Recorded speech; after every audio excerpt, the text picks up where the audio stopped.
Washington, D.C. was abuzz with anticipation and apprehension on March 25, 2025. The Senate Intelligence Committee convened for a highly anticipated hearing. The nation's top intelligence officials were called to testify. Director of National Intelligence Tulsi Gabbard led the pack. CIA Director John Ratcliffe, FBI Director Kash Patel, and DIA Director Jeffrey Cruz joined her. The hearing room was packed, cameras flashed. The weight of national security hung heavy in the air. This was not just another routine oversight hearing, it came on the heels of a shocking revelation. A group chat leak had exposed sensitive information. This breach had sent shockwaves through the intelligence community. It raised serious questions about the judgment and competence of those entrusted with America's secrets. The stakes were high. The officials faced intense scrutiny from both sides of the aisle. The hearing was a critical test for the Biden administration. It was an opportunity to reassure the nation. The administration needed to prove it could be trusted with the country's most sensitive information. The officials' testimony would be closely watched. Their words carried immense weight. The nation held its breath, eager to hear what they had to say. The air crackled with tension. Senators prepared to grill the intelligence chiefs. The hearing promised to be a dramatic showdown. At its heart lay a fundamental question. Could America's intelligence agencies be trusted to protect the nation's secrets? At the heart of the controversy was a seemingly innocuous group chat. However, this was no ordinary chat group. It included some of the most powerful figures in the Trump administration.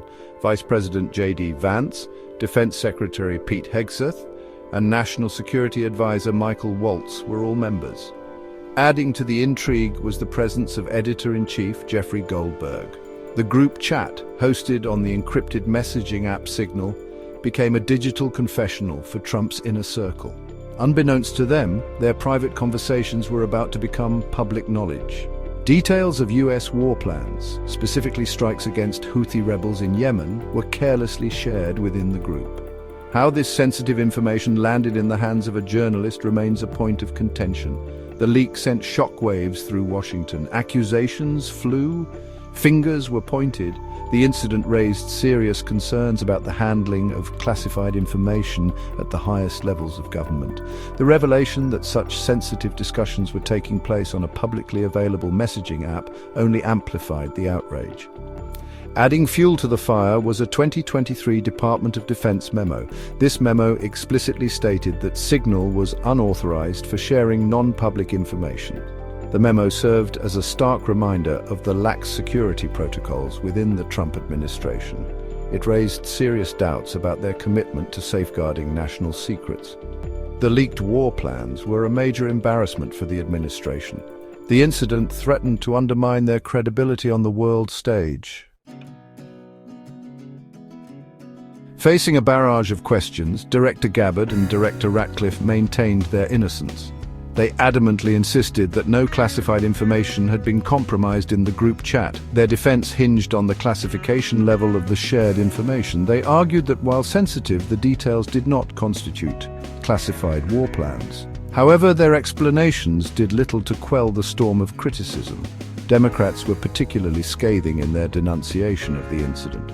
They demanded immediate accountability. Calls for resignations echoed through the halls of Congress. The incident, they argued, was a clear dereliction of duty. It represented a blatant disregard for the protocols designed to protect America's secrets. Republicans, while acknowledging the seriousness of the breach, were more restrained in their criticism. They chose to focus on the potential national security threats posed by the leak, rather than dwelling on the actions of the officials involved. This partisan divide did little to inspire confidence in the government's ability to handle sensitive information responsibly. The hearing became a platform for political grandstanding. Both sides used the opportunity to score points against each other. Lost in the partisan squabble was the fundamental issue at hand: the security of America's most sensitive information. The hearing, rather than providing clarity, only deepened the sense of unease surrounding the incident. While the group chat leak dominated the headlines, the hearing also shed light on a range of pressing national security concerns. Director Patel provided a stark assessment of the evolving threat landscape. influence of international criminal gangs and drug cartels. Their sophisticated networks, he warned, posed a significant threat to national security. The flow of narcotics across the southern border, particularly, was identified as a top priority. Patel emphasized the link between drug trafficking and other criminal activities. Human smuggling, money laundering, and even terrorism were all interconnected. He stressed the need of approach to combat these threats, one that involved collaboration between various government agencies and international partners. The hearing served as a stark reminder of the complex and ever-evolving threats facing the United States. It underscored the need for vigilance, adaptability, and a willingness to confront these challenges head-on. The leaked war plans, while a serious breach of protocol, paled dangers outlined by the intelligence chiefs. The ramifications of the group chat leak extend far beyond the individuals involved. It has eroded public trust in the government's ability to safeguard. It has also raised serious questions about the judgment and competence of those entrusted with America's secrets.